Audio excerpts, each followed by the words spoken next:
how it go for the king of disco. Always on the go, rain, hail, sleet, snow. The professional, very bilingual. Blow shit out the frame, aim at the stack quo. Peace, human families of the planet Earth. I'm your host, Aseer the Duke of Tears. Been here for about 1 billion years. That was Super Heru Radio from the debut album, our sophomore album, the soundtrack mixtape album CD by Team Cordoba, consisting of myself, Aseer the Duke of Tears, and the incomparable Selena, the Empress of 10,000 Years, and more Black Hawk, available right now on iTunes under the name Team Cordoba, as well as it being the soundtrack for my first published comic book novel, 575-page illustrated, the incomparable Darkspoke 418, the world's most dangerous comic book novel. Check it out. So here we are, Moon Day night. Thank you guys for coming through again. Once again, holding us down. My thanks to everybody who came out and built with us at Prince George Community College. We were the last speakers of so-called Black History Month, and I really think we rocked it. Big ups to everybody that was there. Big ups to the homie that brought us out there and his family, as well as everybody who came out to the little talk we had at the National Archives. I want to say peace to y'all on that, as well as everybody else that's been holding us down for the past couple of shows, the past maybe 3 months, 4 month shows we've been going in and kind of letting people in on some of the profound and wondrous things that are starting to re-manifest in our genetic material, manifesting as reawakening data that may have overlooked, that is actually systematically launching us into a better perspective and a better understanding as to who and what we are, both as Asiatic people, melanated beings created in the image of the wonderful and the ultimate creator, especially as we move closer now to New Year, which is March 21st, 22nd. So happens to be my born day. Also happens to be the culmination of a lot of ambient energy that is reaching a fever pitch around that point. So a lot of things going down, and as they always are in the world of geopolitical politics, things like that. One of the wildest things I saw go down was the fact that the first quote-unquote real American citizen to go over there to North Korea and not be bagged up on some spy shit was Dennis Rodman. And the fact that Rodman came back and basically dropped a message off to your boy, basically saying, yo, man, Kim Jong said holla at him. You know what I'm saying? Y'all niggas want to make this fight and thing. And all the man is saying is holla at him. Now, you got to understand, North Korea, this is also a part of the old Chinese thing, and this is also connected to the old Moroccan Empire, and the fact that his name is Kim Jong-il. Remember? That's the old school way that the Moors would say the L's. Our generation more say L more than Il, but back in the days, 20s, 30s, 40s, 50s, they was pronouncing it Il. So Kim Jong-il, just like the rest of them people over there, Asian stuff over there, they coming out of the old Moroccan or old Moorish Empire that's still dealing with Muftiism and stuff like that. That's why you see certain emirs, people over there that's Muslims or Muslims still wearing black feathers and stuff like that. So we talking about a beautification of the all Moroccan Empire all around that's coming through, being propelled or being thrust through the so-called Persians. Yeah, Persians. Persians, Asians, and Persians who are the Iranians, who are really the Jews. Chinese, Russians, North Koreans, and Yeah, that's it right now. They're the ones that's doing a full court press on the U.S. and their allies. So because your boy up in there now has got to basically, every week, first of all, every Sabbath, meaning every Friday, which is supposed to be the high holy day or whatever, this is the day that this dude goes in there and drops off a new kill list, meaning he's giving him a list of all the people that he needs to have killed before a certain time or for the end of the month or whatever. So that alone is sacrilege, you know what I'm saying? But, you know what I mean, you can't expect, I don't expect people like this to be, human in that position, because essentially he still has to satiate the appetites of the rogue grafted made devils that's around him, that he, again, is continuously appoints in his cabinet, you know what I'm saying? And the fact that these people are basically totally spiritually, emotionally, and civically bankrupt, you know what I'm saying? So based upon the fact that they don't have a ability to create a state of consistent revenue for themselves based upon what happened to the prophet, based upon what the prophet put down in 1928, they are now consistently now in a new state where every war that is being effectuated is being put into a stance of, look, what they doing to us. Now, I was in a park the other day, and there was a bunch of kids at the bleachers, and we was walking through. I thought the dude had a remote control helicopter, and it was actually a drone. And these little kids was clapping for this thing. And I'm looking at this thing, and I'm like, no, that's a drone. And Smith was like, yeah, that's one of the little drones we seen on Facebook. Yeah. So they got active people that's acting like civilians, right, that's coming out in the communities, your communities around your children, with little Pentagon sanctioned spy drones, with the ability to be fitted with, infrared kits and stuff like that to go in on you at the playground and pumping it like it's some sort of cool new toy, So when they did the drone flyover at this guy's inauguration, that should have shown you that he was already now aggressively taking the drone stance on land. So just like I told y'all with the whole Chris Joyner, or whatever the guy's name was, thing, and how they tried to juxtapose him with the LL Cool J appearance on the Grammys.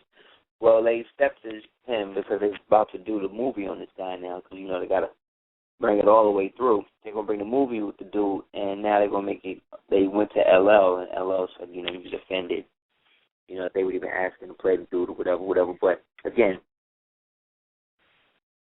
we know what's really going on symbolically and everything else. On top of all of that being said, the perpetual state of disinformation that reigns amongst our own people has reached such a fever pitch that you have a lot of our own people now starting to believe some of the negativity, and in fact initiated amongst themselves to put themselves in positions where they can't, in a sense, get right. And that's because a long time ago on the show I was talking about something called the apoptosis gene that was isolated in some of the MK and Tuskegee programs, where they discovered that there's actually a gene that clicks on in the body when the body's about to commit itself to, or whenever the body gets to a point where it's damaged beyond repair, it cannot sustain, so it begins to shut you down. And that's actually the mechanism that tells the body that it's time to die.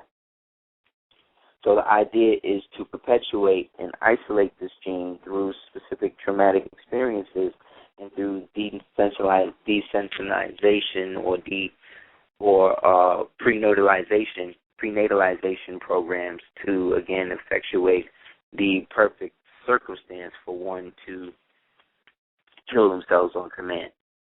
Now, this is an old, ancient practice that was passed down from a lot of the Asiatics from their home and places like that when it came time for things like seppuku, or what they call stupid white men refer to as harry-carry. which was really called seppuku, which was a form of reverence for one's master, in the presence of which, when one did not complete their goal or their desired mission, that one of the ways to show their own dissatisfaction of not being able to accumulate the mission would be by killing themselves. So it was found through the Hashemites, meaning the Moors of the old Abbasid Caliphate, that was in the highlands of what is now Syria, of which they are now trying to invade and get everybody over there to kill each other, based upon the United States now agreeing to send money to these so-called rebels. Now, we know that the rebels that they're talking about are basically just members of the Muslim Brotherhood, which again was created through the Nazi Party, through the Jewish Great Mufti of Berlin back in 1935, as well as with MI6 under T.S. Lawrence to destabilize the old Osmanli Bey Empire, also known as the Ottoman Turk Empire, which again was a part of the, or under the Al-Moroccan Empire, which again was under ours in terms of the perpetual state of the Moors that existed here from time immemorial. Now that we have decided upon, or we have accepted that we actually come from a country, what you will see is that most of the people talking about this aspect of your country are people that have nothing to do with you specifically, meaning people who are in other aspects of Moorish science on the opposite end, meaning on the Scottish end. People who, like most of the books that you hear, some of the heaviest intelligence stuff that's coming out about the MSBA is usually from, again, these books by Nichols, Moon, and these people. But in my research and going through the National Archives and looking at some of the stuff while I was in Washington, I started to come across some interesting things that started to show me that they really are just regurgitating information that really your sheiks and your great elders are supposed to be telling you, but they can't tell you. And the reason why the white boy can is because he knows that if he tells you, you'll lose more respect for the people who are supposed to tell you that's in your temples and stuff with you every day. And in the process of that creates a destabilization, because then it creates this intel situation in a form of, if this indeed is a war, in which you now depend more on intelligence from your enemy than your own intelligence. This is why the term in war, the enemy of my enemy is my friend, is actually a corruption. The true term is to say the enemy of my enemy is really my true enemy. Yet I work with this enemy to get the enemy that's immediately put on my neck off. Von Clausewitz said that politics is war carried on by war is politics carried on by other means. You know, whereas Nietzsche said war is an idle. What did he say? He said war is an idle mind's workshop. You know what I'm saying?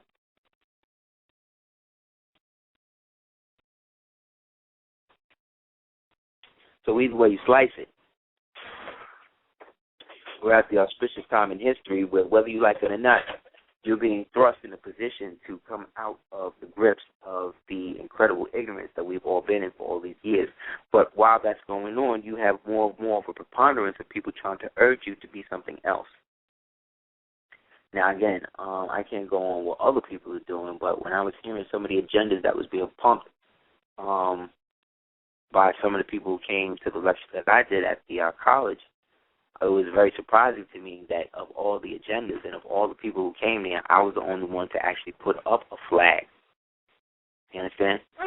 To represent the nation of which that I represent and come from. And in that system that has created itself, our people, as much as we want to be African and all of that, red, black, and green and all of that, unless you're showing that to be the Libyan flag, right, the original flag of Libya, and then if you're going to use that, you got to put the President star on that. That's the African flag. You know what I'm saying? Because say what you want, Gaddafi was still fronting or purporting himself to be African, and he never stepped away from that. So, again, niggas to say what they want, do what they want. He was still basically putting his money where his mouth is to a degree. But due to the fact that a lot of these Muslims are actually Masons, they actually wind up getting the short end of the stick too, because you can't serve two masters, especially when you know what the will of Allah is. So people like Amir,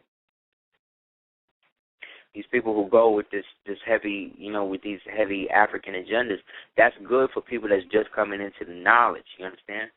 But what I'm really bugging into is how a lot of people that's supposed to be, putting themselves up to you to be the most intellectuals or even somewhat radicals or revolutionaries or militants. I don't know what these type of people are anymore. I don't even know what the term is, but whatever the term is, the radicalness or whatever they talk about. The stuff that I was hearing these Africans or these people, proponents of Africa, was talking about is that, you might as well you guys got to go back to Africa, do your thing. Because the white man got everything locked here. He ain't going to free up or nothing. And there ain't going to be nothing left for y'all to really do. Ain't going to be nothing left for y'all to really, substantiate yourself out here with nothing. So go to Africa and get hooked up. So then when I looked at the audience that I was in front of and they told me this, I said, well, okay, that's true. Okay, I said, okay, well, if you think that's true, that's your business. But let me ask by show of hands, how many people have ever had somebody directly from the continent come to them and tell them something directly about their history, nationality, inheritance, birthright, or anything? And they said not one. So this is not to say that this has never happened, that there's never been some sort of cultural exchange. We was doing that all the time. But the Moors that was coming over here from Mali and Songhai and Morocco and Ifrica and Alaska and these places, these was Moors. Benin and Ghana, all of these was Moors. But because Moor was a autochthonous term that essentially began here, nobody wants to really take that in mind, because when we hear about Moors in history, the first Moors we ever heard about was the ones in Spain, with no relationship to the ones over here, because we never really spoke about that or even knew that we had a history here prior to us coming over here on the good ship Jesus, with the white man telling us that the best thing he did give us was Jesus. Therefore, if I'm to believe that I'm supposed to cut and run, the only place that I've ever been in my whole life, the only place that has only ever really made sense to me, see what I'm saying? Even when I knew about Africa and all of that, that to me sounds maladapted. That to me sounds like somebody wants me to not really fight for what I have. I'm supposed to give it up and have faith in an African that's never really shown himself to be really on my side. Because if that's the case, then again, niggas can't tell me nothing about the Back to Africa movement shit, because I was living it. My grandmother was going out with the ambassador to Gambia, okay? That dude was always talking to me about how great the damn Pope was. So what the hell does that mean? You know what I'm saying? He speak a wall up and all of this, but when the first time when in '84 when Pope John Paul came to the States, he was talking about how great that was and how he got to kiss his ring. How you a Muslim kissing the Pope ring? But that's when I started seeing the different sides of politics, even as a youth around that. My grandmother, through him, used to get the connect to get all the African garbs and dresses and all that stuff, and used to bring it into the crib and all that type of shit. You know what I mean? And sell it to the African Americans that was in the Kente Club and all that shit that was coming up in the 80s, based on the huge wave of Afrocentrism that was being pumped through movies like School Days and Do the Right Thing and all the rest of that shit when everybody was rocking African medallions. And again, I'm not knocking Africa, okay? But in my understanding, especially in the upper echelon of society, especially in grammatical and grammarian academia, what they call the secret alumni and stuff like that, they all know that Africa is a code for Earth. Only black people think that Africa is just the continent that we understand as Africa to be. Only black people caught up in that. You could get a damn old map and you could see that they was calling the Atlantic Ocean the Ethiopic Ocean. But again, we get so wrapped up in what our emotional context and our emotional connection to the continent that we've never been to is, we don't understand that we are living on a continent that we have been made foreign to. And a lot of these brothers that's pumping this Back to Africa movement, even Marcus Garvey, when he was pumping, when he was talking, he brought that up to America. And in America is where it popped off. After Garvey, a lot of people, especially in the West Indies, that was really pro-black, they deaded all that shit. They was like, oh, the fuck this nigga, he ain't do it. You know what I'm saying? And then that was that. You know what I'm saying? He done it. But Marcus Garvey, again, was working in tandem with the Moor because the Moor was already setting everything into position. The Moor being Noble Drew Ali. But you have had people in your own movement, in your own country, from different places that's been pumping you and urging you to be everything that you ain't. So again, this is nothing against people who want to identify or even come from the continent that we today refer to as Africa. You are our brothers and sisters as well. However, I have to honor my mother and father. I have to honor my forefathers, and a lot of my forefathers, unfortunately, were not enslaved. They happen to be doing some of the slavery. That don't make them better. In some ways, that makes them worse. But when I go back further now to my autochthonous ancestors now, the ones that was always here, it was more of them than it was the ones doing the slaving. So why is it that I always got to focus on the part that is the most difficult for me to reconcile? When if I go further back to the point beyond or before the point of which I was against myself, I would be better able to mend myself due to the fact that I can remember something prior to the confusion. It's order out of chaos. What they perceived as chaos was the old dominion. And we, being the sons and daughters or the mothers and sons of that time, have not reconciled that amongst our own selves enough. You get what I'm saying? The prophet said one day the United States will not be able to do any business unless they do it through the Moors. That's what's happening right now. But how can that work if none of the Moors that surround you is international? 85 to 95% of the Moors that surround you are totally domestic. They have no international ties. They have no way to extricate themselves and have the outside to actually use the plenipotentiary powers of the very treaties that they talk about, because they have not reconciled themselves in the proper fashion. And that's not no white man's fault. That ain't no RBG African fault. That's them. Like the prophet said, he said the one thing I was surprised to see is when I see a Moor do right. And that's a damn shame. That was in 1928, man. What has changed from then to now? Well, we have been inundated with so many different movements and so many different agendas and so many different ideologies that we don't even understand what's going on. But when the prophet went at them, he told them, look, man,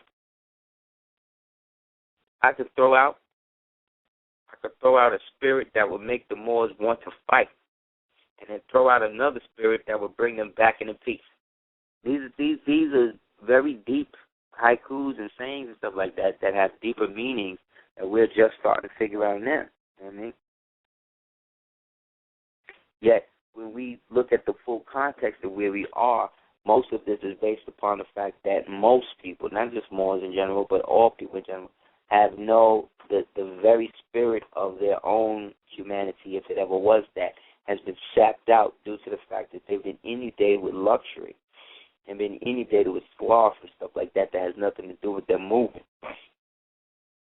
The prophet said, don't endanger your life with a fool. The prophet also said, be careful, brothers, because some of your own brothers may be the ones to try to put you back into slavery. And that's what these niggas is doing with these packages and these packets that's getting niggas locked up and thrown in jail and worse. It ain't just happening amongst the Moors. It's happening amongst everybody. It's happening amongst the Patriots, too. But, see, the Patriots flip games. See, the white boys always realize when the shit ain't working how to reorganize shit and flip it up. So when they seen that the shit wasn't working with the militia shit after the David Koresh shit, they knew they would have to reorganize everything into that. So they got Dick Armor to put up a lot of bread so that way he could create an aspect of a pseudo-grassroots conservative party that would then arouse the so-called spirit of 76, which is really a story about us, but rise up the spirit of 76 amongst the white people. and galvanize them into the fictitious aspect of what the Tea Party was about.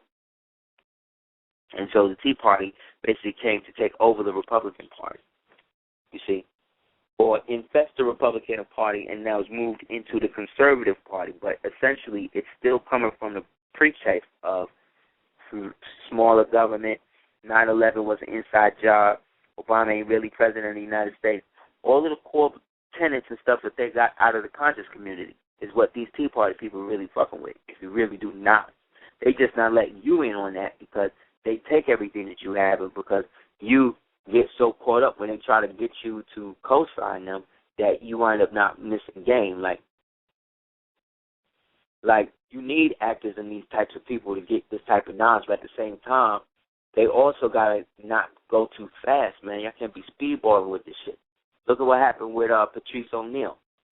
Soon as that nigga did Alex Jones, man, he got knowledge of self. He started peeping game, started speaking out a little bit here and there, whatever. Soon as he went on Alex Jones, started talking all of that shit, 2 weeks later, 3 weeks later, he wound up dead. Now it's a well-known fact, Alex Jones is a Jesuit, man.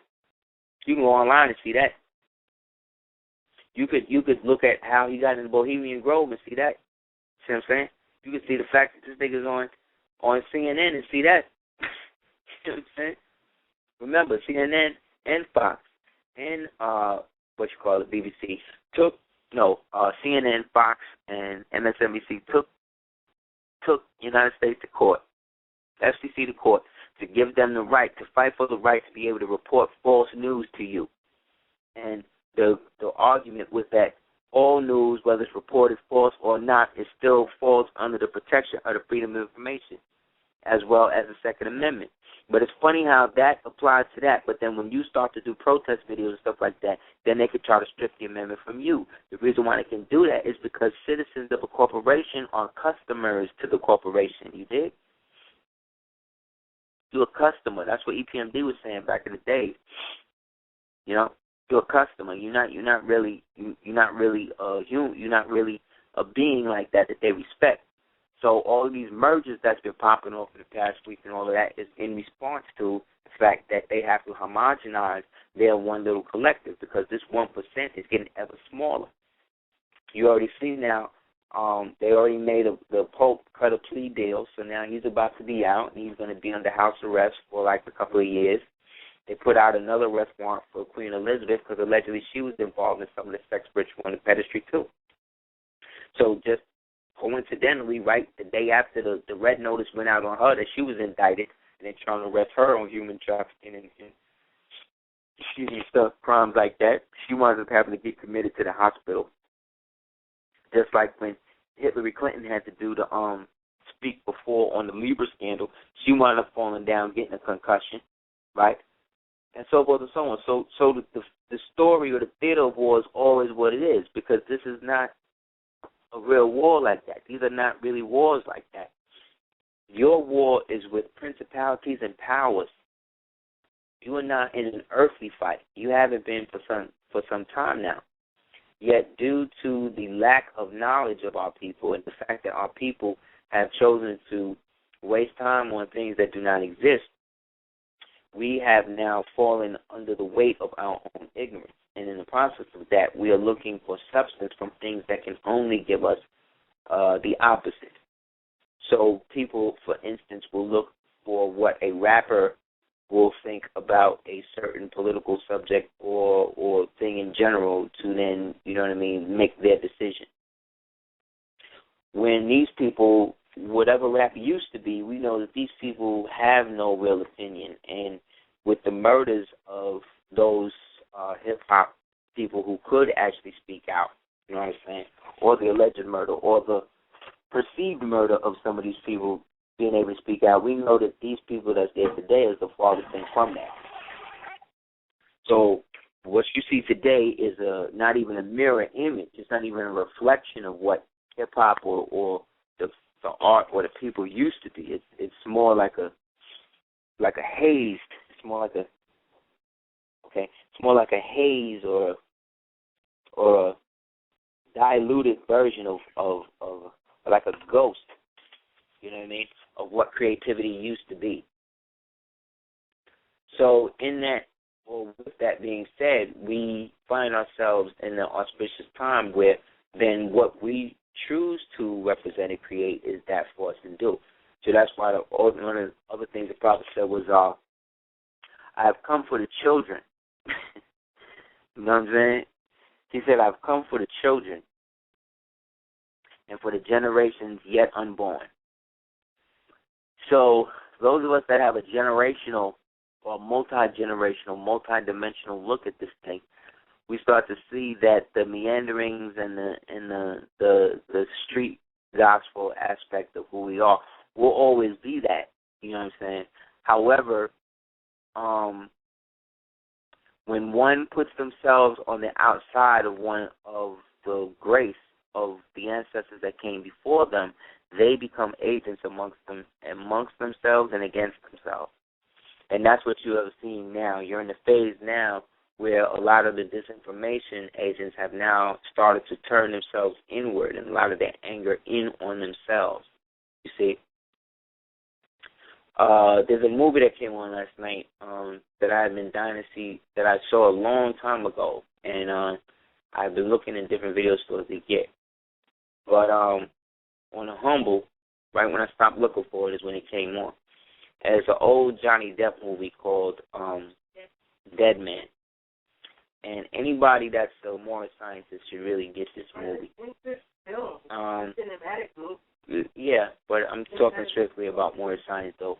And in that, as a moral scientist, you would want to see this movie because it really kind of captures the relationship between what America used to be in terms of the relationship between Johnny Depp's character and the native and the Algonquin that he was with called Asibache, which is Shoshone for nobody. And in the relationship that they spoke about, or in it, is somewhat the relationship that the United States is in now. It's actually the reverse in terms of a ritual, since it's always a ritual with these guys. In this movie,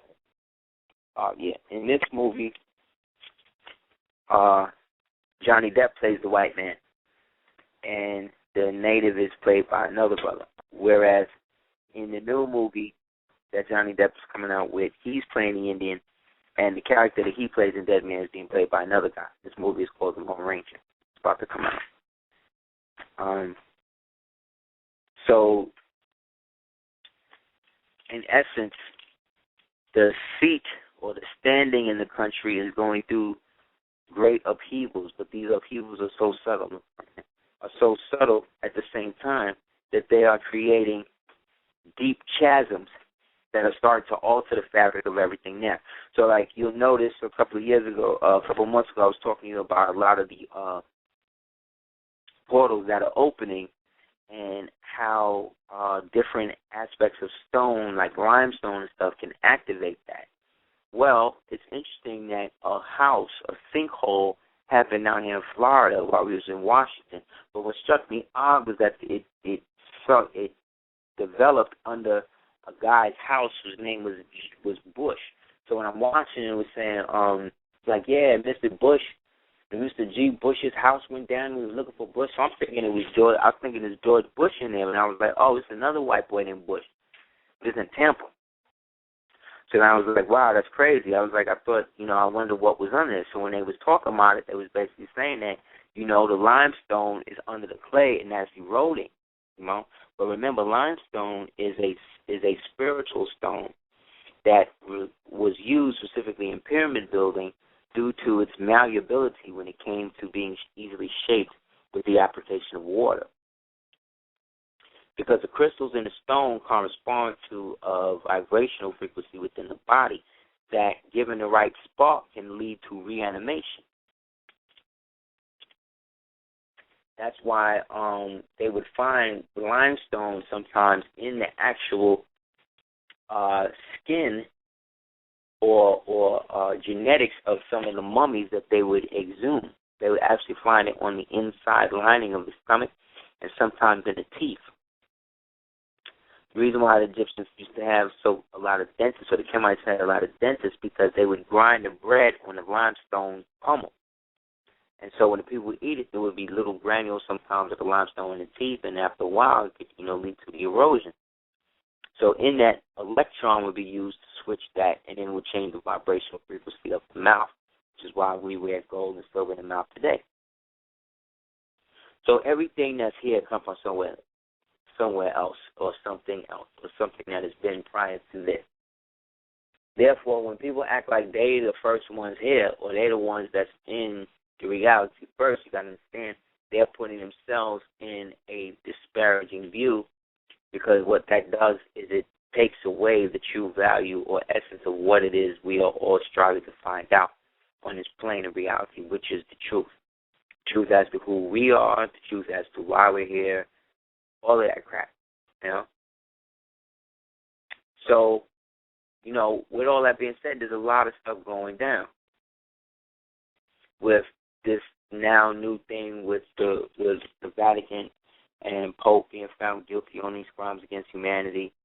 The story was that they were going to get sentenced to, but that he's getting sentenced to like 25 years. Because remember, at the conclave to pick the new pope, they had to get all of the old popes, all the old cardinals and bishops from around the world. They all got to show up, go get locked up in the room until somebody decide who was going to be, right?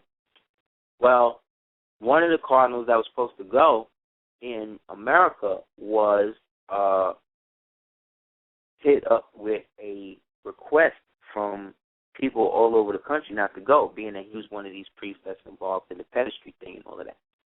To the point where when he came to his door to get to see, the signatures, there was over 25,000 signatures, man, of people just telling him not to go, to pick a new pope, because we don't want any more pederastry popes. You understand the weight of hundreds upon hundreds of years of pedophilia the stench has now reached so high into the atmosphere that people all over the world now is really starting to speak out openly against this thing, meaning speak out then openly against the so-called Catholic Church, which has never really happened like that. You understand? The Catholic Church has gone through many highs and lows, you know what I mean? One of the highs that it went through was the fact during the time of the presidency of Lincoln and Jefferson, where both of them would write to him about the horrors, the Pope at that time, about the horrors of war. But it was also done for political reasons at the same time, such as, well, if Lincoln was writing to him in the context of a head of state, as was Jefferson Davis. Yet Jefferson Davis was not formally necessarily recognized as the head of state to do so. So he was now thrust in a position to have to get some sort of recognition from an international body. So if he could get it from the Pope, you see, it'll work. So he starts writing him all of this time. And finally, in one of the last letters that he wrote to Jefferson Davis, he referred to him as Presidentum Reginem Confederate, which is Latin for President of the Confederate States, basically. That is why they had to shut the war down as quick as they needed to, especially at that point. Because once the Confederacy will be recognized by a foreign power, as a foreign power, as the Vatican and the British was trying to do with it, this would have offset the Protestant United States goal and rock and everything else for the next 1,000 years. So the Confederacy had to be broken. But the Confederacy also was something that was indicative of the southern states. But the southern states represented those states that were from the southern jurisdiction.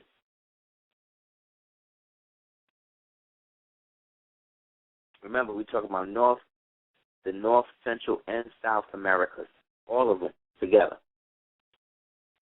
is what compromised the old Societas y Americanos Estados. So specifically, Moorish Temple of America, which is that in trust and deed, are the only ones that can reconcile the current state of world problem, because they're the only ones unfettered by any of the debt that any of these world governments inherit today. Which is why we got a bunch of niggas to tell you to go back to Africa right now, you understand? At the same time they tell you to go back to Africa, they're setting up these wars to invade Africa. That's what AFRICOM is doing in there right now. Right?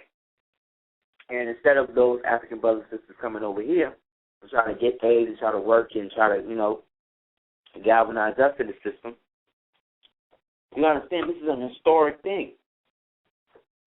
When black people was rocking dashikis and afros and shit over here, they wasn't doing that in Africa. They were doing that in Africa once they seen us doing that, but that's not how they was dressing. They wasn't doing that. And again, this ain't to diss them. This is just to keep it real. They wasn't on it like that until Fela. You know what I'm saying? Let's keep it real, man. You know what I mean? Fela opened all of that up. And they really wasn't trying to let him hook up and take over where Bob Marley left off. But remember, Marley, just like His Majesty, was used to create that schism that still exists today between the Rastas and the Maroons.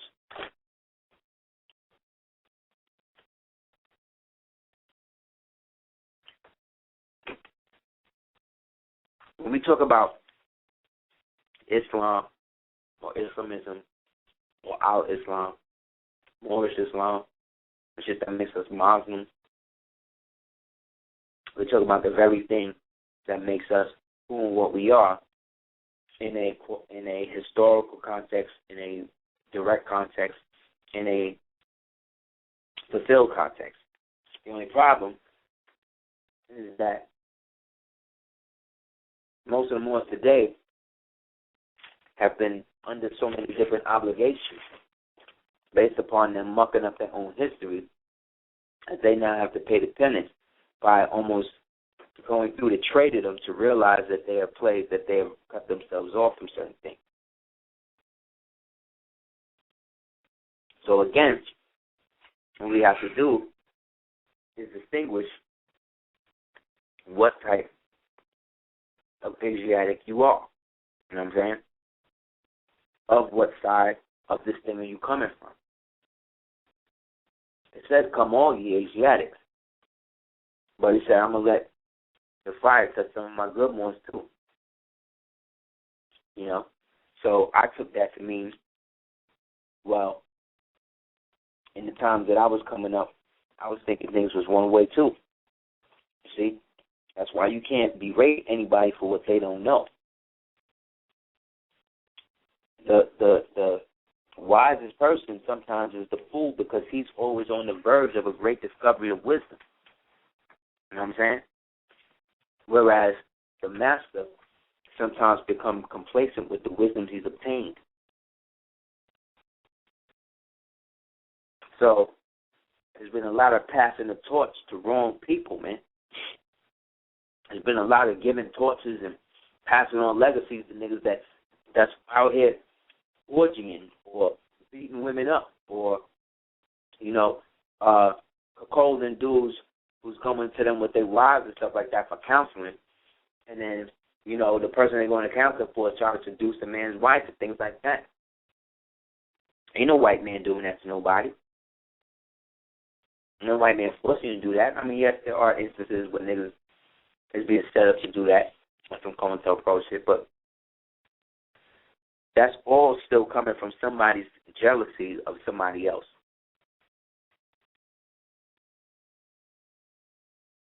But I saw an interesting report today that said the majority of people that's starting to get locked up now are not black people or Hispanic. That white males, why is this kept? The rise or the incarceration of white males is going up exponentially since the time that this dude been in office, coincidentally. I said, since this nigga been in office, this guy's been in office, They said that there's been a rise in white males going to jail in terms of the prisons filling up with white males. So when I was talking about the niggerization of the so-called white race under the Bush years, that actually turned into basically a cultural sinkhole for the so-called white race, but to actualize now in an actual sinkhole where a guy named George Bush actually falls into it, this is just really symbolically ill to me when you are into metaphysics and the way the simulacra and how the universe expresses itself to you in the form of actual events. See? So,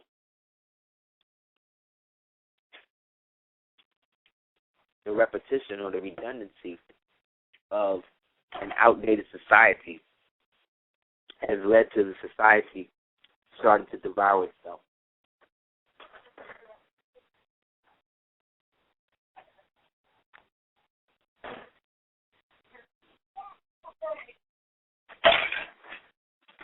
The customary fashion of how these things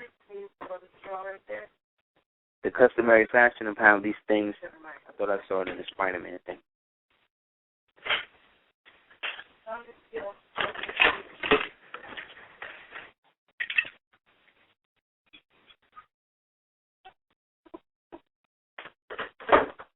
The culmination of these events have now led us to the great time in which we can actually start to see a full change in the progression of this so-called movement. Yet, while that's happening, there is still a knee-jerk reaction to anything that forces us as original people to coalesce around a central idea. And unfortunately, our reluctancy to embrace a singularized or a centralized agenda is what's holding up the progress.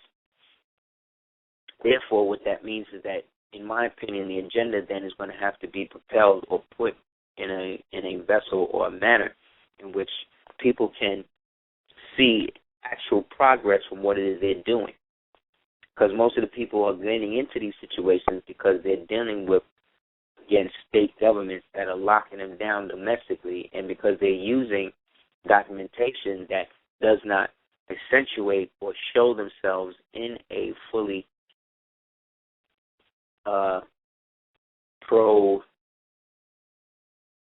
proactive stance in terms of having an actual country with a flag or whatever, that cannot be marginalized to some sort of domestic terror or domestic quasi movement. There's only been one actual national divine movement recorded in history, in American history. And of that, I'm sorry, guys, it's ours, you know.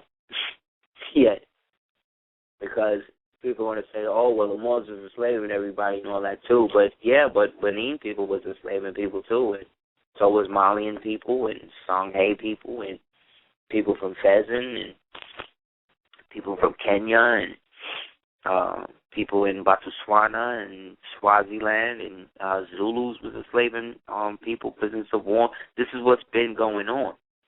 It's just we wasn't calling them slaves when we was doing it to each other. We was calling them POWs and stuff. They didn't become slaves until the slaves started dealing in the slave trade, and then, you know what I mean, it had to become equal opportunity with the slaves who was trading with the triangles, and then we get all of this different history, and then, you know, Columbus gets thrown in there, and then before you know it, you're on an auction block, all of this crap that has nothing to do with what really happened to you. You know what I'm saying?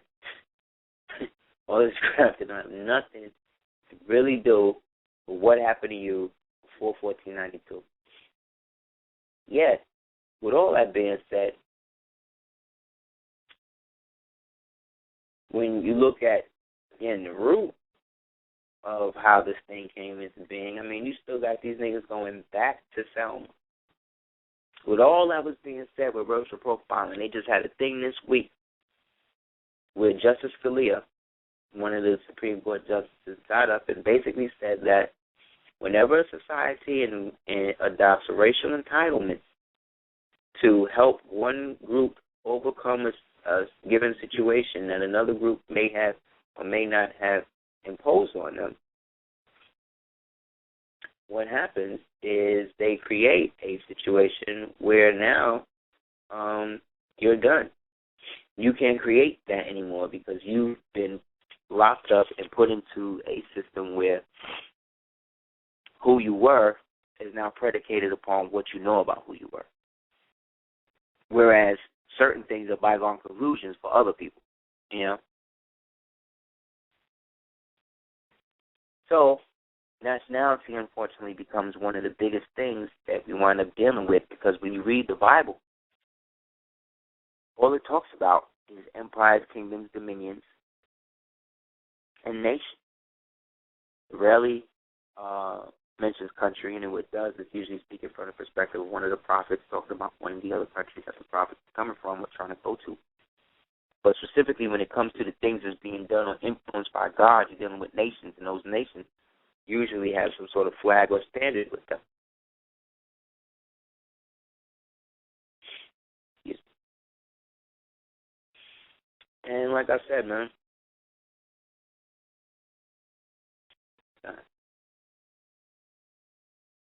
so now there's another person. So every time something happens now, as we move closer, they want to come out now with new Matrix movies, but now they're being sued by somebody else who's not Sophia Stewart. Isn't that funny? Some new dude named Thomas Althouse is now trying to sue them, saying that they tried to steal that from him.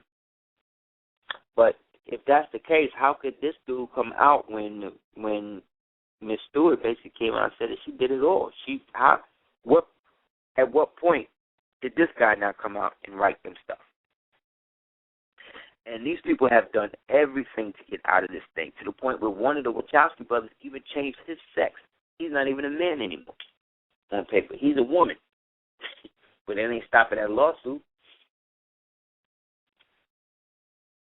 I bring that up to say that while this was going down,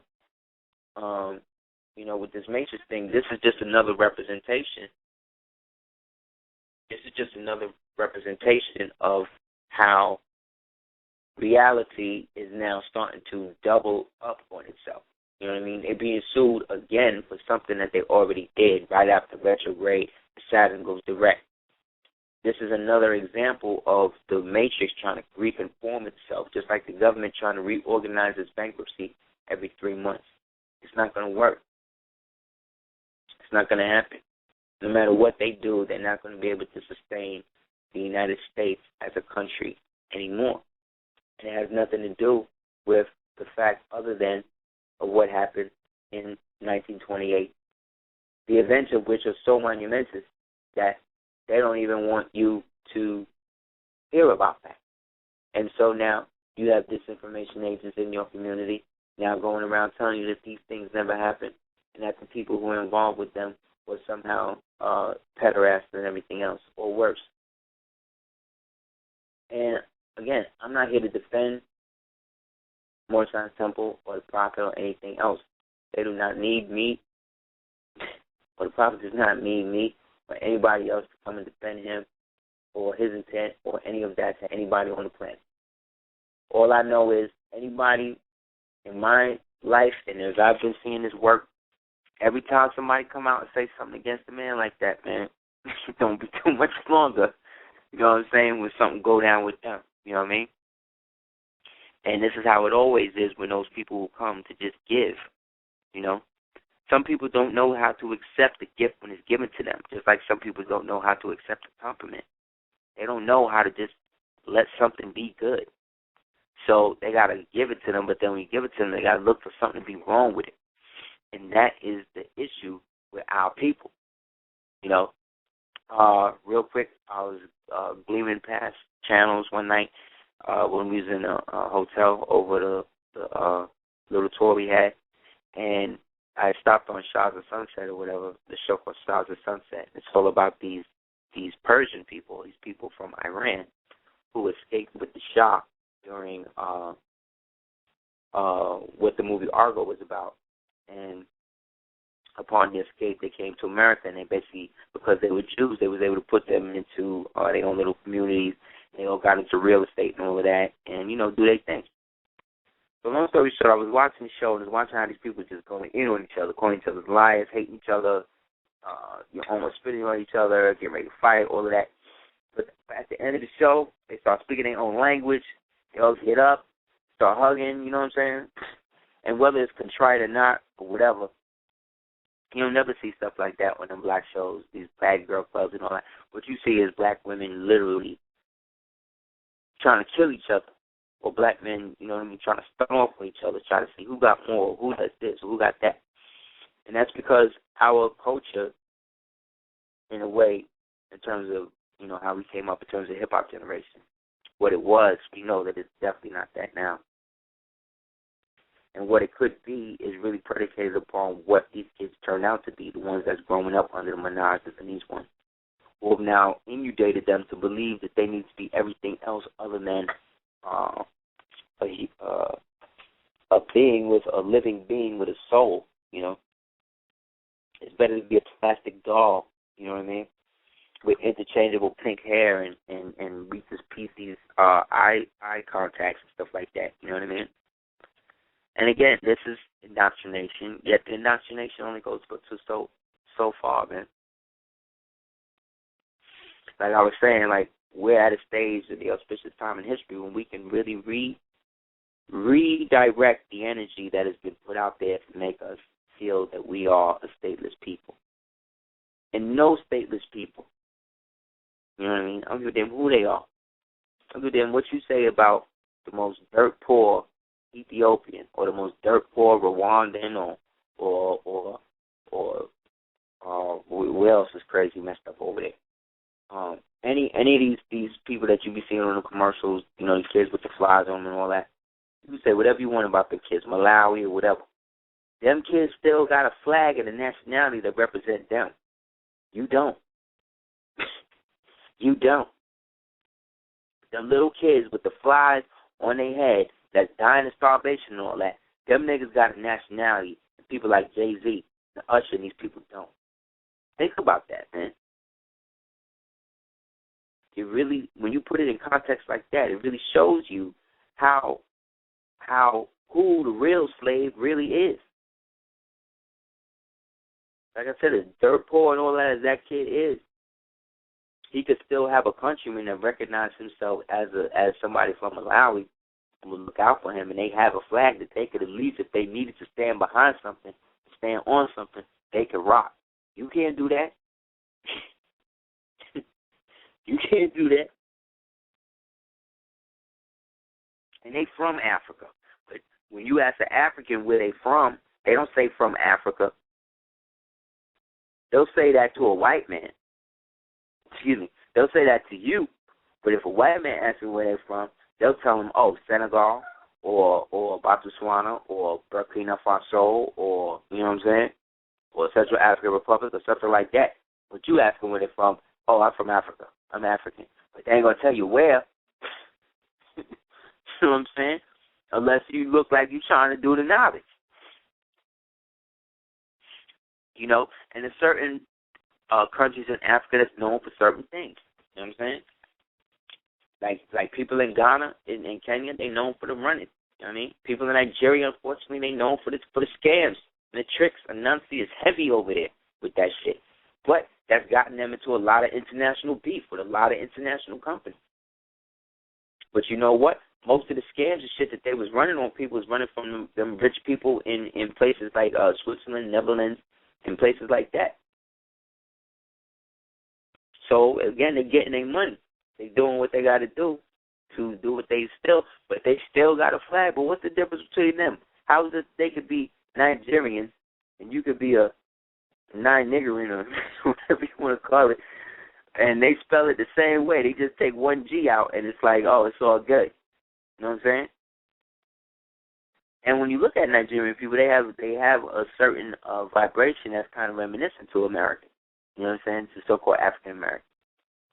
But when they would come here, they would be African Americans, but you're not.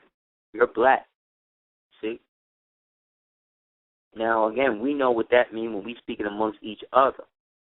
But when we talk about other people, other nationalities, things like that, now, there ain't no embassy for black people. I'm sorry, man. Okay, how much you love Africa and all of what the pan-Islamicists or the old Pan-Africanists or the black liberationists and the black revolutionaries and the black militants and the black radicals and all of these different things. Like, all that's well and good, but what did that do? All them niggas sold out. All of them niggas is the ones that's destroying your state and city government. Those are the ones that's joining up with the police and all of them that's brutalizing you. The same ones that became part of that. The Jacksons and these dudes. I was turning TV the other day, and I turned Pat Sharpton on CNN reporting. I'm like, this is what you did? This is what you stabbed Adam Clayton Powell for, nigga? This is what you did to get a gastric bypass? This is what you smeared feces on Tawana Brawley and all that shit for, nigga? Just so that way you can get a triple bypass surgery to look like Star Jones and be a pundit on CNN? Now, come on, man. This is what y'all niggas doing?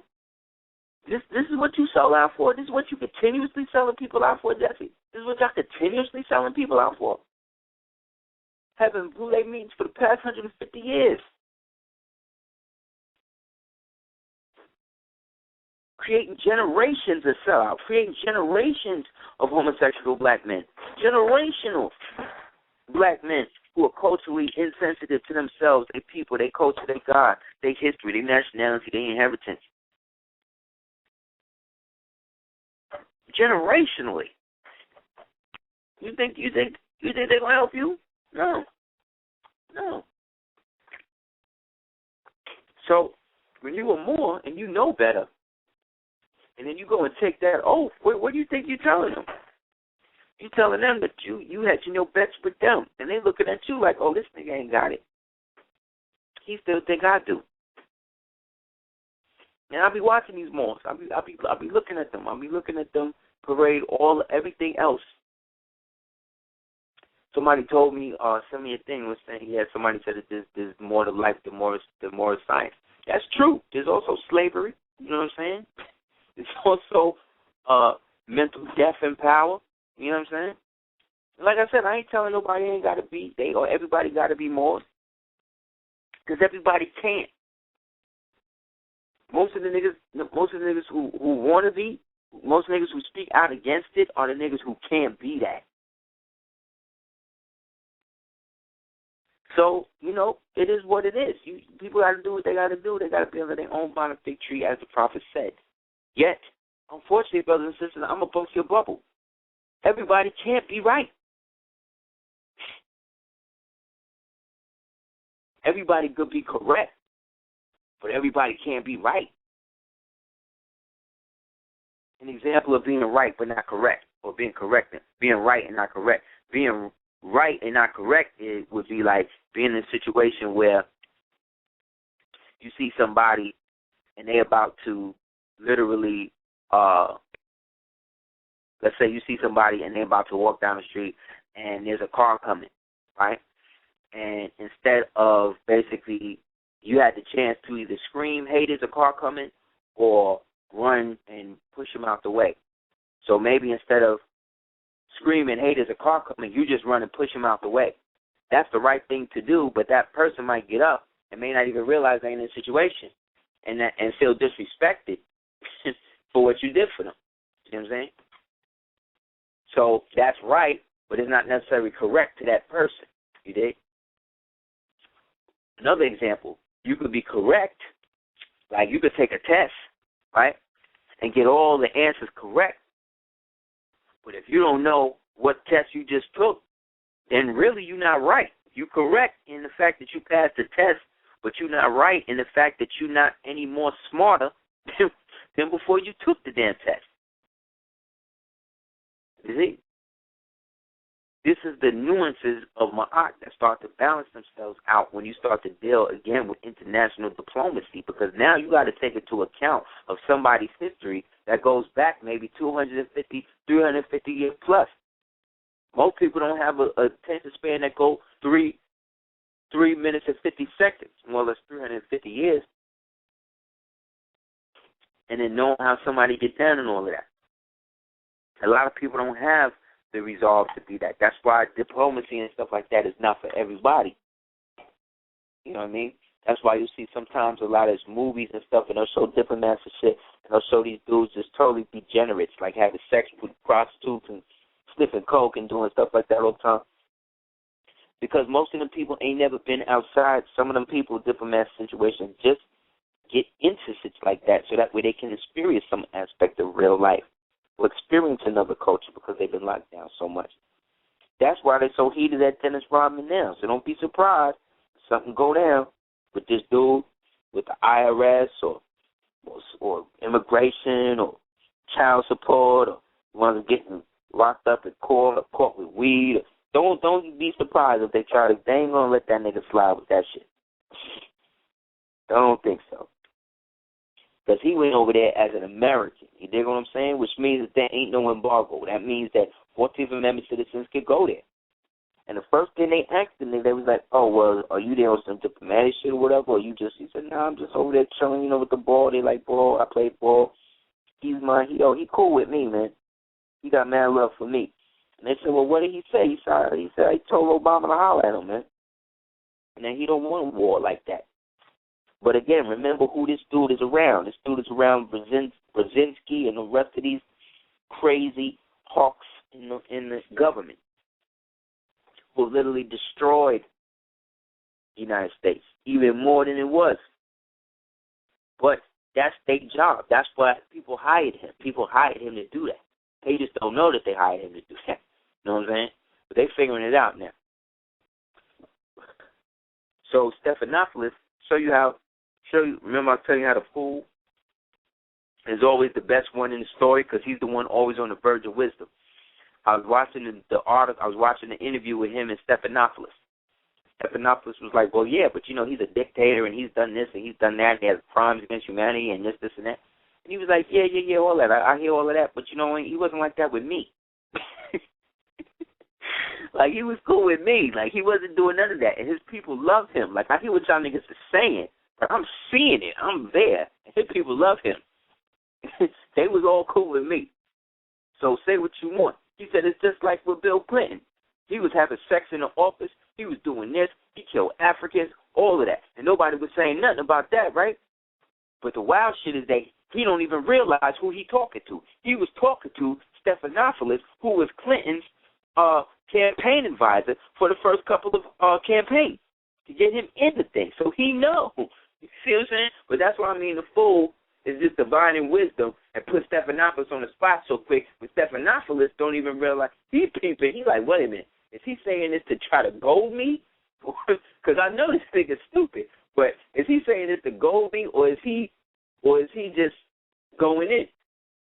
So he was like, word. So then Stephanopoulos was like, all right, well, we're going to go to commercial. We're going to come back. We're going to get the next white man on. And this white man going to basically go in on Kim Jong-il, too. Right? And we all basically going to go in and basically make this nigga Rodman look like he's, he's unpatriotic or he's somehow a sympathizer or he's like some type of communist or some shit, right? So the commercial go on. They come back on. And then he starts talking to the other white man. And the other white man was like, well, I don't know why everybody's beefing. Because when the New York Philharmonic went there, they went over there the same way Dennis Rodman did. Nobody was expecting them to be political. Nobody was asking them to be ambassadors and talk to him about human rights crimes and none of that shit. Stephanopoulos shut up right away. Okay, we're going to go to commercial. You know what I'm saying? You know what I'm saying? So that's what I mean. Like even the white man ain't co-signing all of that no more, man. So how you going to do it? So what's your excuse? What's the excuse of the black cops and what you call it out there still murdering and killing people? Now I'm not talking about the ones that ain't. I ain't never talking about the ones that ain't. I'm talking about the ones that's doing it. The ones that ain't doing that, I applaud you, man. Come out of that situation, though, man. You know what I mean?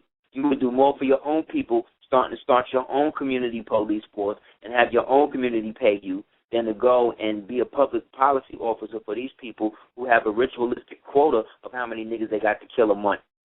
based upon the old relationship between the police and those members of who declared the Declaration of White Independence on November 4th, that they done quieted up or rewrote its history as the Wilmington race riots. Look it up.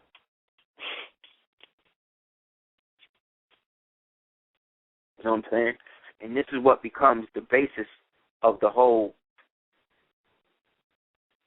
This becomes the basis of the whole war between those of us that know that we're the real Algonquin Americans, and those of us who don't really understand what that's really about and think that we somehow trying to be some sort of sympathizer for the United States. Like, I'm not into revolution because I still look at myself as an Algonquin American. You know what I mean? Or somehow, if I say that I'm American, that somehow I'm somehow supporting the United States. All I do every other show is make a delineation to show the people the difference. But again, sometimes you can lead you lead the horse to water, but you can't make them drink. Some people want to specifically not pick up on shit or not deal with shit just because you dealing with it. Because they just came to be against you spiritually. That's just what it is, man. This is an ongoing war, I tell you, with principalities and powers. You got niggas that incarnate in your family just to stop you from accessing certain ancestral doctrines and shit. Just to stop you from migrating into your true celestial self. Misery, love, comfort. That's how your mother and your grandmother used to tell you this, what I'm saying. The same thing. I got friends that never listen to my show. You know what I'm saying? And I've known these niggas for years. I know people who purposely don't. I know niggas who we was mad cool with, right, with the knowledge and all of that. And then when I couldn't be cool or we couldn't be cool no more, they just cut themselves off from the knowledge as if somehow I'm responsible for that. So, and somehow in them, me not being cool, somehow the knowledge is reminiscent of what just me, and then now I'm not going to deal with him, so I'm not going to deal with that knowledge. That's crazy. That means we was never cool. That means you had no knowledge of yourself in the beginning, and you should not give nobody that much power in your life, man. Especially if I'm not doing that for you. If I did that, I wouldn't know nothing. You know how many more looked me right in my face and told me a bold-faced lie about shit? You know how many RBGs, Kemites, rappers, revolutionary rappers, niggas out here, you know what I'm saying? Niggas making records and all this shit, talking about this, that, but then when the shit go down, niggas backstage with the white bitches, like, come on, man. You know what I mean? I've seen all these niggas play themselves like that. So now they coming back in the cypher. Now they coming back in the game. Now they want to be paid and all this other shit. And the first thing these thirsty-ass niggas in your community do is try to entice these dudes in so they could look like they get some of the juice. So hopefully this dude will raise them up out of your community into their community and use their hookups now so that way they can be seen as the new constant, because it's now it's cool to be smart. Now it's cool to be cultural. Yeah, nigga, but guess what? When you sign up with that Prince Hall shit or whatever, you can't be in no car with no more. Are you crazy? You can't be rolling with no L when you done already made records called Freemason. And you done already done videos where you talking about moving coke, and you always on a boat showing your allegiance to Admiralty jurisdiction, and you always talking about selling coke, and then you CO and all this other type of shit. Now you want to roll with a Morris chick? How she got more knowledge of herself than you, nigga? That's a sign for him.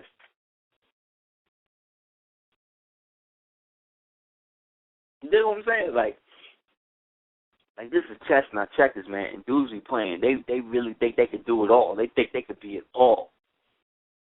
I do a video, me and the Queen do a video, hip hop rock and all of that, and she do a scene or whatever, and then she on a tractor, and she doing her shit or whatever. Then I happen to be looking at some shit on one of these website, one of these social media sites, gospel sites, and I'm seeing this chick. I'm seeing this chick in the same position, the very same, on the same tractor. Only difference is this chick she wearing she got on a hard hat. And then in the caption and the shit, even in the caption, they like, well, I don't know what this picture is inspired by, blah, blah. It's like, am I supposed to feel Like, I'm bugging out? Am I so narcissistic that I think that everything is somehow affected with us? What?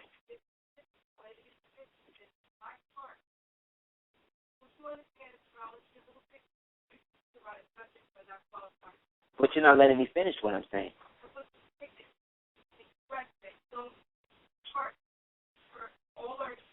Knowing my queen's chart and all of that, I know that she has an overarching Neptune where some people will see aspects of that and immediately just want to possess that aspect of whatever it is they see her have, and then cut her out. That's just what it is. And I've seen it for years.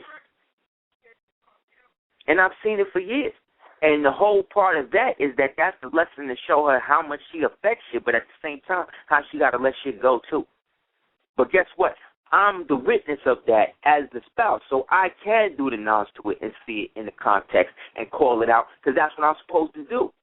Niggas was bugging out on Kendrick Lamar. The whole thing now with him is like, oh, Kendrick Lamar is dope because he fired the light-skinned girl and chose the dark-skinned girl to lead in the video. That's right. He's supposed to do that. Why niggas always get credit for the shit they supposed to do?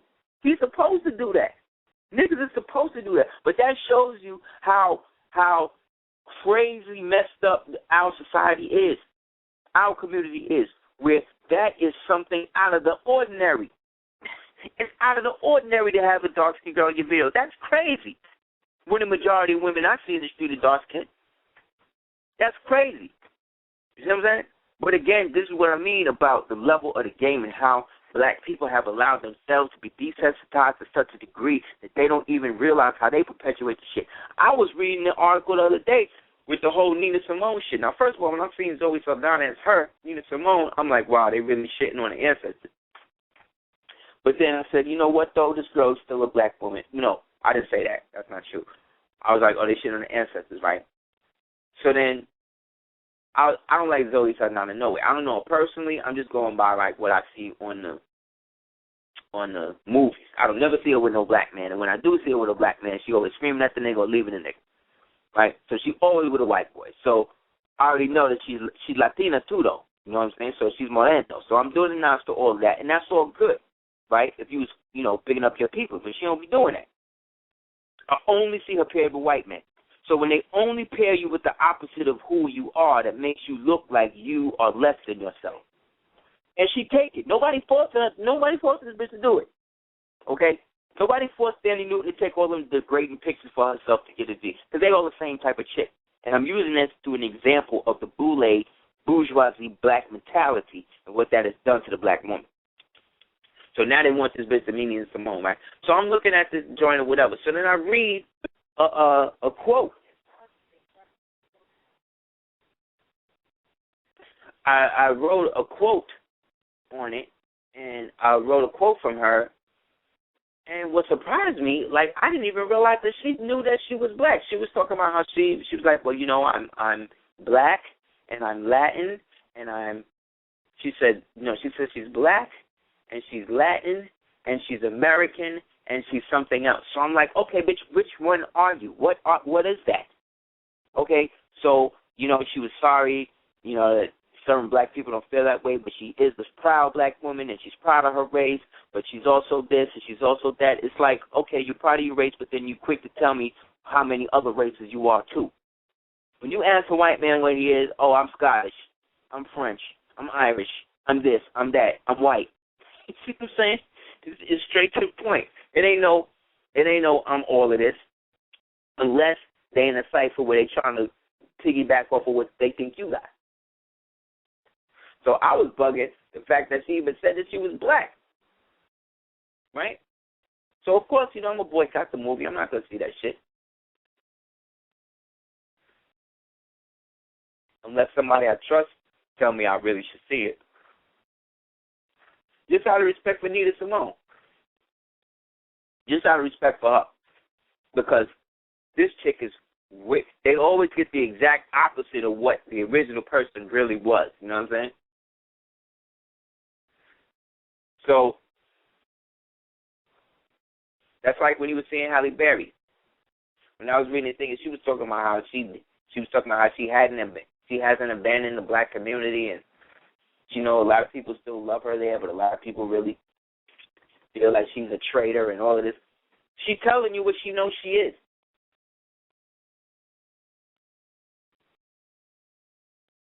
So again, anybody can dress up like Marie Antoinette or Queen Charlotte or whoever in a video. But could you dress up like that at a real Morris ball or a head of state ball to go meet the Secretary of State and be comfortable in your garb as that? And when these niggas try to talk to you, oh, it's a beautiful costume, as a way to see if you know that it's not a costume, for you to be able to basically diss them, self-debase yourself at the same time, and then big yourself up all at the same time.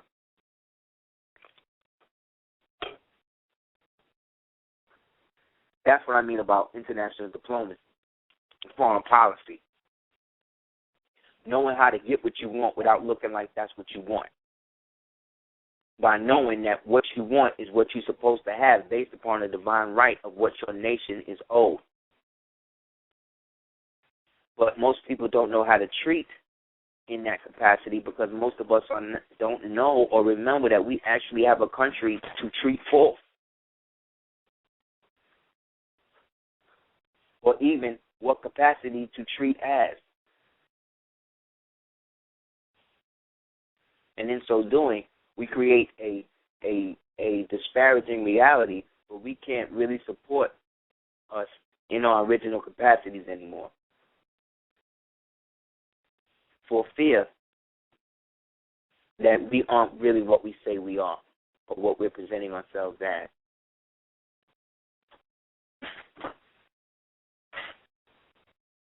This has, unfortunately, brothers and sisters, become our reality. And in doing so, it has become our undoing.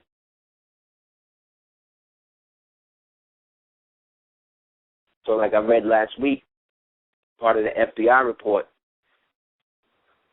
that one of the informants, one of the traitor Moors, was reporting in on one of the Moorish meetings that didn't take place in the Moorish Science Temple, but took place in a church of which members at the end of the whole presentation ordained themselves to become part of the National Divine Movement.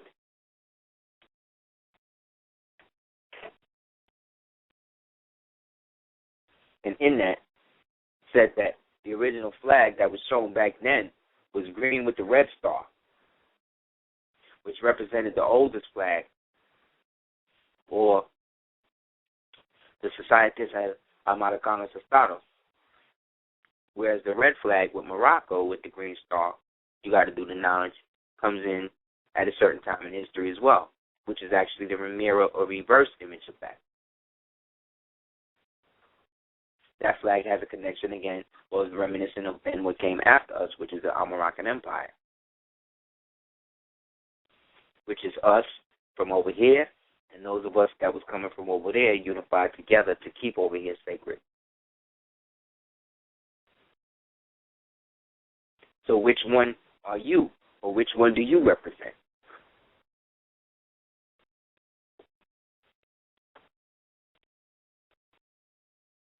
The tandem reality that you're finding yourself in is coming to a close, and so your government has to be in a position to inherit the reins of responsibility to help move so-called humanity into its post-human phase. Because this has always been your function as an Elohim from the higher realms of the Syrian bloodline, manifesting out of the Yasani Shayut, a.k.a. Shabazz, triple-stage darkness archetype of the Father, Mother, Father, God. The eternal all in all, the continuance, the continuum, all of which are TV shows on TV right now.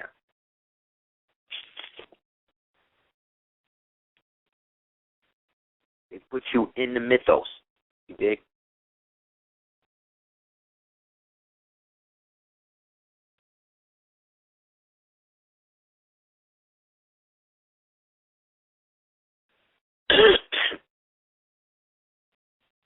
So when it comes to the divine, or what they call the divine vibration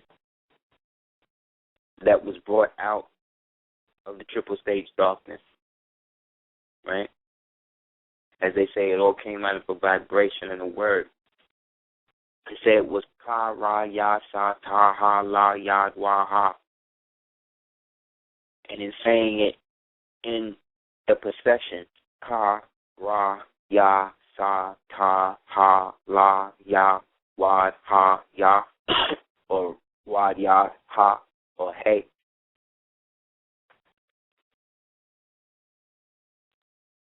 These are the crystalline filaments of subatomic, microscopic, hyperdimensional gold that manifests itself as auditory frequency, that downgrades itself into antimatter, which transcends and illuminates itself into physical third density matter.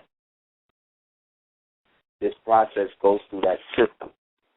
Therefore, the Christ is the Ka aspect, which again starts with the soul.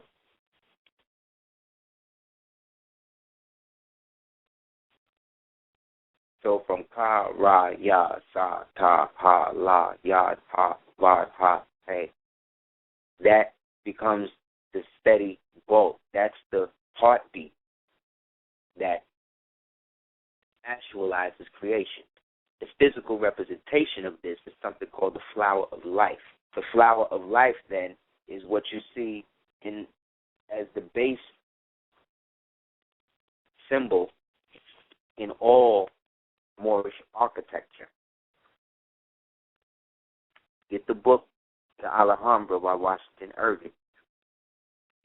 And on, I believe it was page 245, it gets into the section about how the mystical aspect and the geometry of it was so intense that it wasn't until he left he realized that they had done it all with eggshells and walnut shells.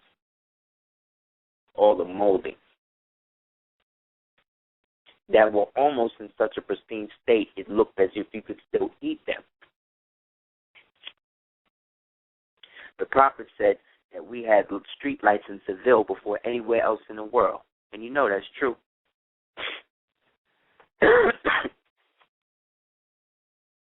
Therefore, our mandamus lex veritas et de magnus is our mandate to manifest the lexicon of truth in such a magnanimous way that it reconstitutes the cellular government that reactivates the true essence of the Creator in the kingdom, or the Kadem or the Chadem, what they call the Chadem Ruach.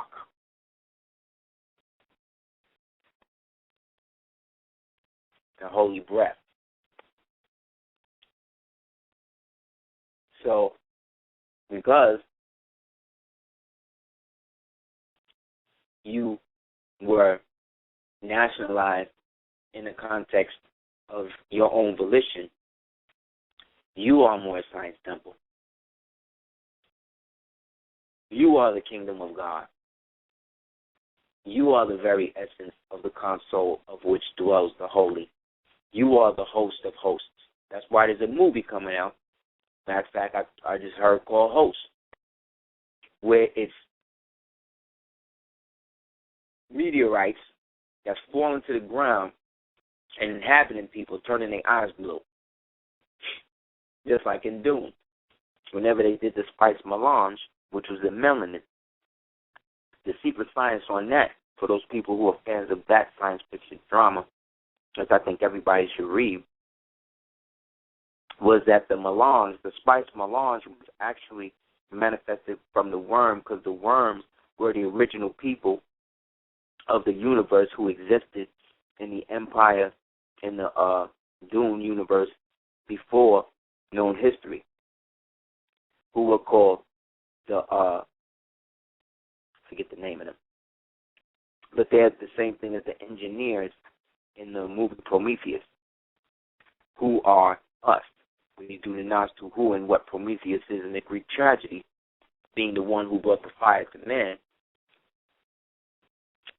he was the essence of the destruction of our civilization, or what civilization will become due to the hazards of the Industrial Revolution.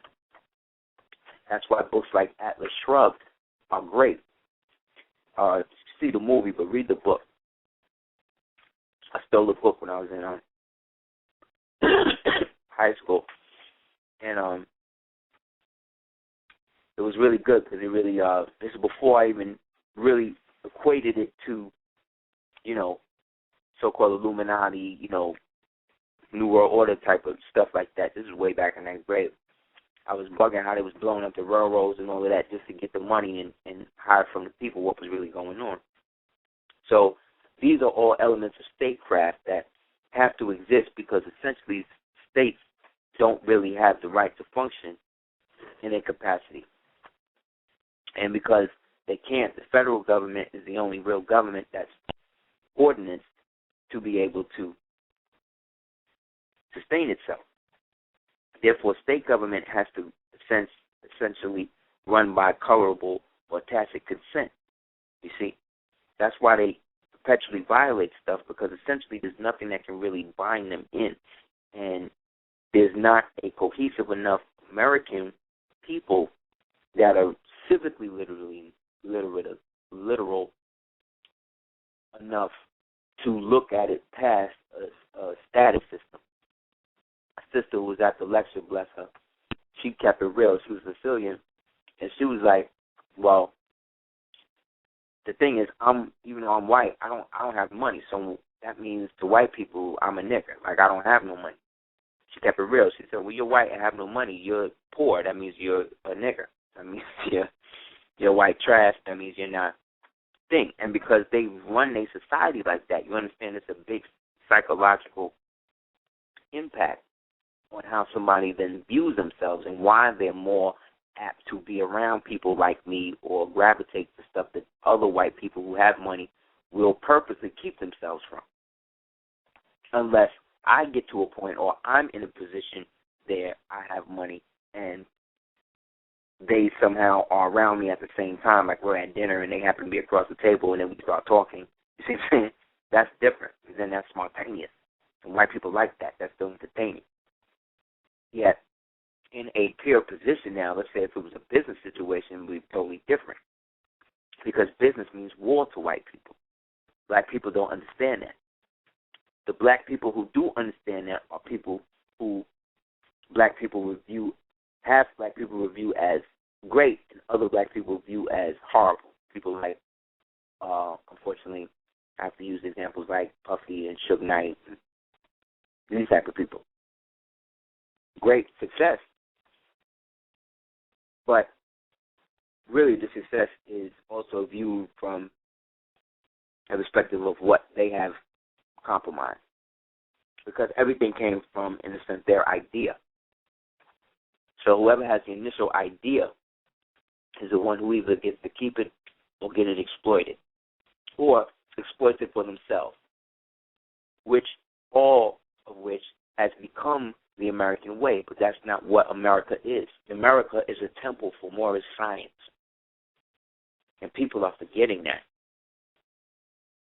And when I say more science, I'm talking about anything that is valuable to the upliftment of fallen humanity, you see?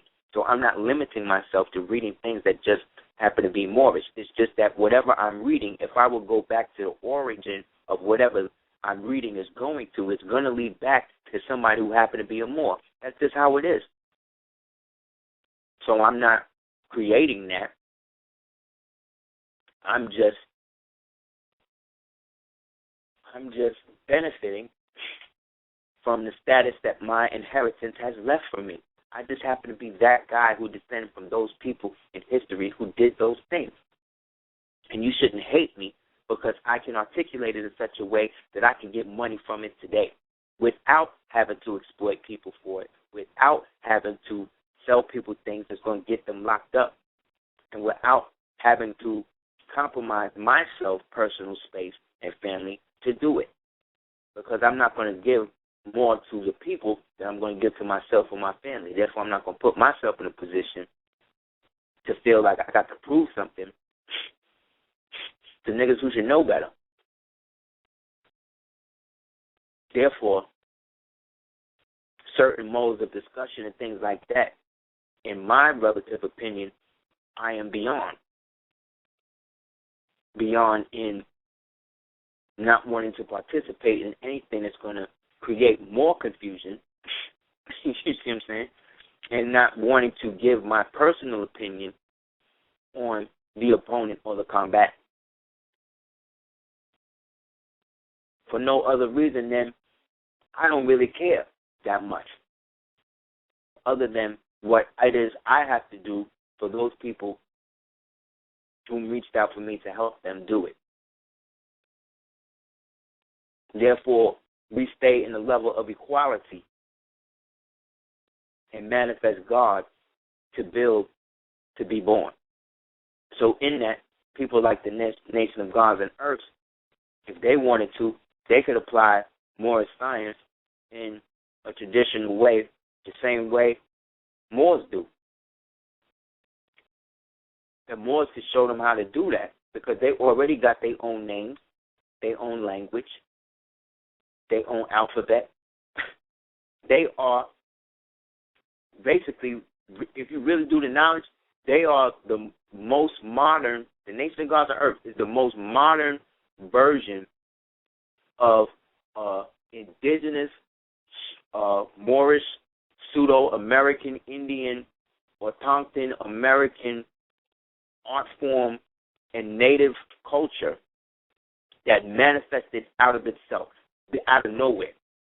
People would say the Nation of Islam, yeah, but we could say that about the Moorish Science Temple to the Nation of Islam, which we do. But when the Godfather Allah went on the street, when you read the greatest story never told, said that he was building with the people on their level. So the people created that based on his understanding and then turned it into theirs and then turned that into a greater understanding where a culture was able to subsist and arrive in a way of dress and mannerism. But to do that, there would have to be an acceptance then of a national aspect of that, which is a Bay on L, which to me is no problem. But to a lot of staunch God purists, that would be seen as sacrilege, like letting devils in the nation. But, from what I hear, they're doing that too. You know what I mean? Same way they got white Moors, So you got to do the knowledge. There's always an evolution, a degeneration in the evolution and vice versa. Yet, the overall opinion, everything comes from the last. So, in the idea that Moorish Science Temple of America is a perpetual thing, we are then all together in the ability to partake of that. You know what I mean? Without having to lose our own individual identities to do so. Unlike some people feel like when I'm down south, people ask me if I'm a Rasta. But when I was in D.C., everybody got locks, G. Everybody, son. It was like nothing. It was great. You know what I mean? But then, you know what I mean? Down here, it's totally different. Well, that's not true. Down here, there's a lot of Moors with locks. But, again, they're in a segmented form of society. What I'm saying is up there, it's all original people. So, in this overall time of being able to now access this international capacity for yourself, the first thing you got to do, what I would suggest everybody do, step one, is to make a list of all of the oaths or agreements that you have taken in the past 3 years.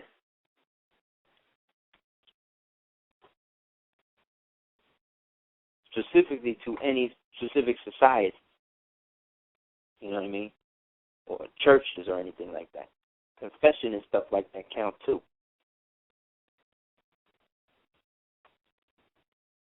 Because what that does is gives you the sense of what debts you have to pay off or work with.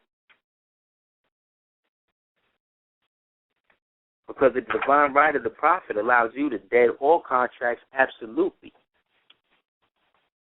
Once you say you are more, in a sincere sense, you're saying that you're the remnant of the last real race to run this whole thing before the whole thing went down. All the people they call Vikings, all the TV show they're going to come out with the Vikings and all that shit now, all that's remnants of people that you allowed or helped create. And when I mean you as an Orthompton Moor here. Because you had a galley, and you had an admiralty, and you had fleets and ships, both in the 18th Empire and the Doug the Moundier had their ship. Everybody had ships, man.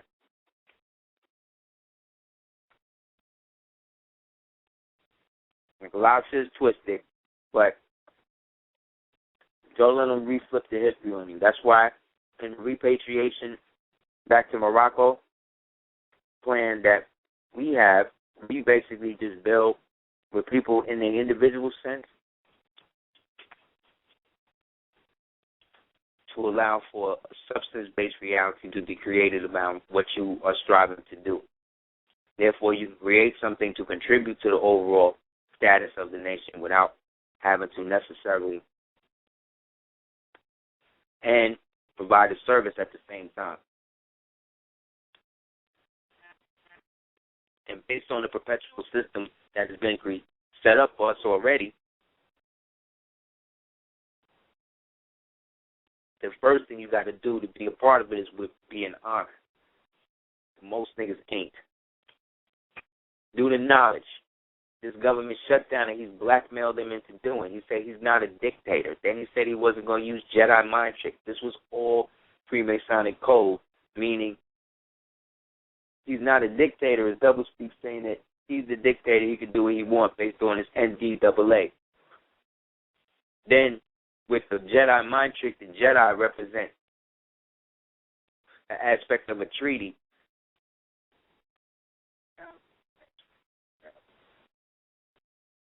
Really?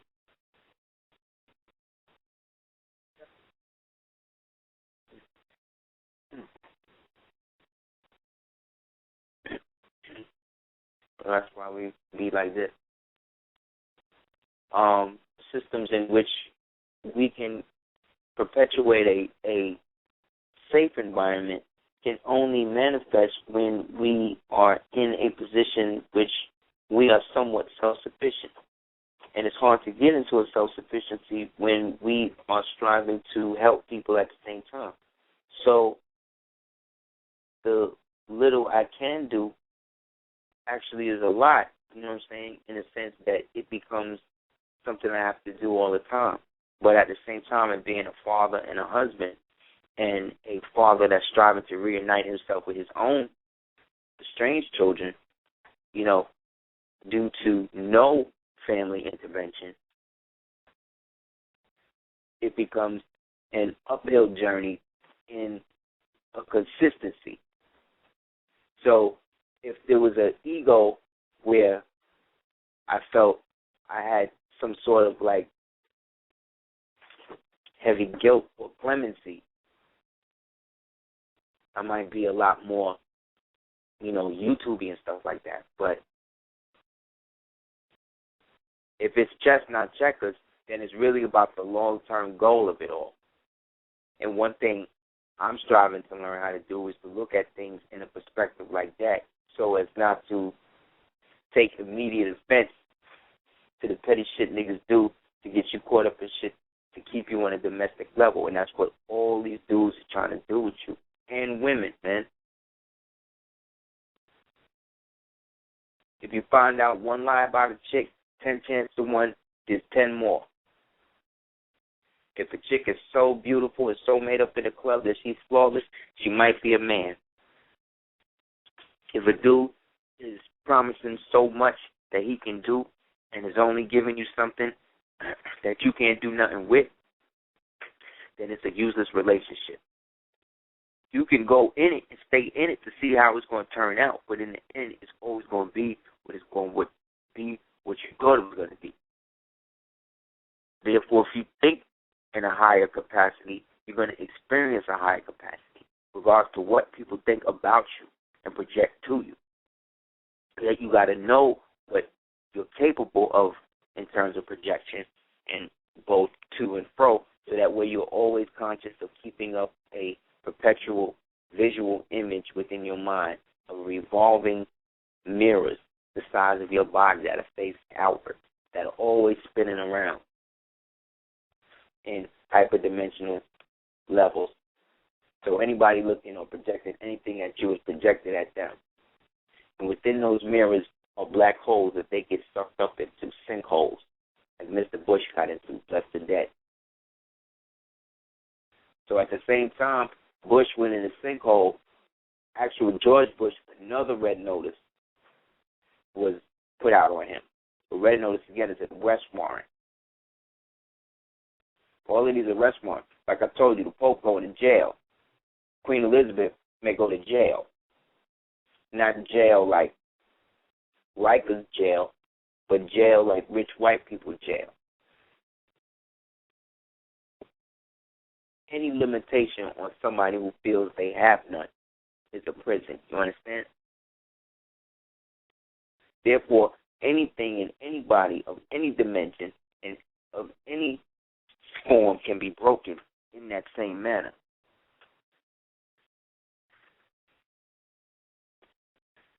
Any telepathic link that is created to alter your mind is open to the other to be altered, depending on how strong your will and your mind is.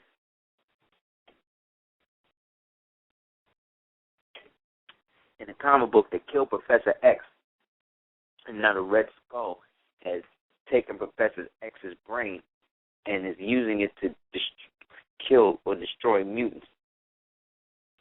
Then in another comic book, they had to get a bunch of X-Men together to stop all the alternate versions of Professor X because his brain is crazy. But in that, it always shows you that the good guy who they presented was the one that wasn't, which is what's going on with your boy right now. So always kill people on the Sabbath, again, is a perpetual sin that he put on himself. So the federal government is waging a foreign war against citizens of the United States because it has agreed that they are all compromised. So it has different levels of clearance for each member of its citizenry within its different ranks, functioning all at the same time, for and against it. It can't continue to function that way. So they're going to create some sort of phase or something's supposed to happen, like I went into last week in terms of the stories of Daniel, where quickening takes place and a lot of people are gone. This is what that whole Guidestone thing is supposed to go down. That's supposed to be related to March 22nd, which again is a heavy day for everybody, especially me. Yet, every day on this planet that you are walking around or dreaming or sleeping or doing whatever is a holy day. Every single moment that we spend with each other, in whatever form it is something that's a miracle, because at any time. So it's like you can't be so caught up in yourself narcissistically that because we come up in a culture where people have been hurt for saying things that are true, that somehow have happened to you or you'll be involved in that because you choose to adopt an aspect of your culture, religion, nationality, birthright, inheritance that you're supposed to do. That's why I say the same for everybody. So, again, for those people that want to holler at us Again, we're going to be making some announcements soon. It's going to be real good, and people are going to like. Please check out www.darkskull418.com. The comic book novel. You can check out www.houseofel.com, as well as www.cookingmorewithless.com, as well as www.cyberstar.com. Tried to press for him the thing, but I don't know. But thank you guys for tuning in. And again, people want to holler at us about the class this Wednesday. We're resuming because we're back in town. Thank the Creator. Please holler at me at houseofel@hotmail.com, as well as for personal readings, as well as private classes or private tutorials in dealing with nationality, birthright, inheritance, as well as and integration. You can hit me up at houseofel@hotmail.com, as well as for, readings, like I said, consultations, whatever. Hit me up, man. Hope you're well. Hope you guys, again, continue to do the knowledge to see what's going on, and let's support each other through this time. Thanks and praise to the Prophet. Thanks you guys for coming through and supporting the work that has to be done and should have always been done amongst our people, but at least we're starting to do it now, and it's never too late to repatriate, is what we've been saying for a while. It's never too late to go back to the system of which you know how to be, regardless of who or what people say you shouldn't be. It's always what you know you are. Our Moorish prayer says, Allah, the Father of the universe, Father of love, truth, peace, freedom, justice, equality. Allah is my protector, my guide, my salvation by night, and through His holy prophet, Noble Ali, we say Amen, peace, assalamu alaikum, Shabbat shalom. Thank you guys for coming through. Again, peace to the ancestors, all of our American autonomous ancestors, as well as all of those people putting in the work, who I've spoken to individually as well as collectively. Big up to those people again who came out to Prince George and to the National Archives. It was really dope. And inshallah we'll go more on some of that. But again, holler at me at houseofel@hotmail.com, and we'll see you next Monday. Peace.